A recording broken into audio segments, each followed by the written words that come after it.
ability to create speakers that can steer sound, as crazy as it sounds. There are a couple of companies that are deploying speakers now where you can actually, based on frequency within the box, steer certain frequencies and sound to even dispersion throughout venues. It especially happens and is helpful in arenas, because when you have a tall venue, you have to use line arrays that will send vertically.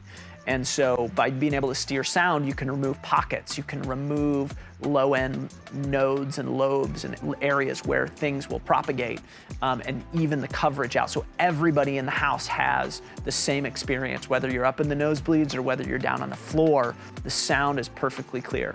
And there are some great companies out there that are doing some really cool work with that.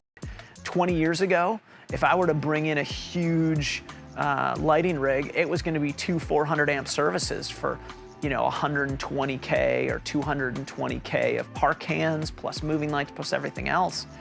Whereas now, a lot of lighting rigs can be on 100 amp, 200 amp service. And they've cut, I would say, the power consumption tenfold at this point. And it's a great way for meeting planners and event planners to save money, whether it's on power. Insist that the companies you're working with are thinking about these things. We were using 10K projectors just 4 or 5 years ago.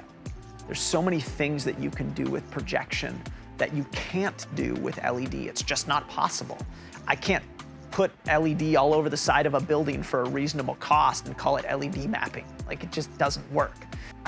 It's much more difficult to build a curved LED screen than it is to do curved projection screens, or environmental projection when you're projecting on a circle or another item. With LED, everything's in squares or rectangles, whereas with projection, I can put up any shape I want, I can create a mask, and then all of a sudden I have a screen of that shape.